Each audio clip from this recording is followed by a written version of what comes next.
বন্ধুরা, good morning সবাইকে। আমি মনীষা চলে এলাম একটা নতুন ব্লগ নিয়ে। সবাই কেমন আছো? আশা করি সবাই খুব ভালো আছো। সবাইকে অনেক অনেক ভালোবাসা, শুভ সকালের শুভেচ্ছা। এই দেখো সকালে আমরা কি করছি, ডেলিকার লাইফস্টাইল তোমাদের সাথে শেয়ার করি। এই যে শাশুড়ি তরকারি কাটছে। কি কি কাটছো বন্ধুদেরকে বলে দাও। লাউ কাটছি, এবারে আলু কাটবো, তারপরে শাক কাটলিও, কলমি শাক, শশা কাটবো, উচ্ছে কাটবো। হ্যাঁ, আজকে আমাদের এগুলোই মেনু।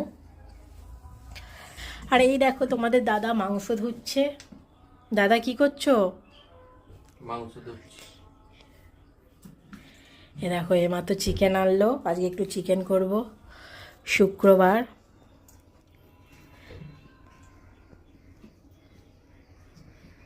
চিকেন ধুয়ে দিচ্ছে। আর এইদিকে আমি টিফিনে বানালাম আলু ভাজা। দেখো আলু ভাজা করলাম, চানাচুর, শসা, মুড়ি, আলু ভাজা খাওয়া হবে। কালকে রাতে ঘুগনি বানিয়েছিলাম, সেটাও আছে অল্প। এই দিয়ে আমাদের আজকে টিফিন হয়ে যাবে। কালকে দেখেছো কত বৃষ্টি হয়েছে, পুরো গাছগুলো এদিকে নিচে নেমে গেছে। গোটা উঠোন ঝাড় দিলাম, প্রচুর পাতা পড়েছিল, 3 বালতি পাতা হয়েছিল আজকে। হ্যাঁ দেখো সকাল থেকে কত সুন্দর মেঘলা মানে রোদ হয়েছে। কালকে মেঘলা ওয়েদার ছিল, প্রচুর রোদ দিয়েছে। অনেক কিছু কেচে মিলবো আজকে।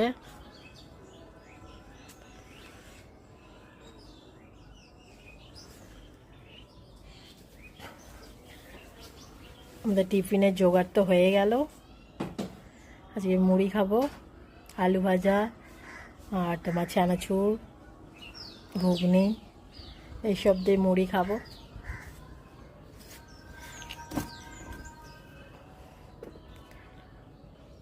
কালকে প্রচুর পরিমাণে বৃষ্টি হয়েছে। কারেন্ট ছিল না কালকে অনেকক্ষণ। দেখো আমাদের লেবু গাছটা পুরো ঝুলে গেছে, এদিকে ছোট ছোট লেবু হয়েছে একদম পুচকা পুচকি লেবু হয়েছে। এটা গন্ধরাজ লেবু, কার কার পছন্দ অবশ্যই জানিও।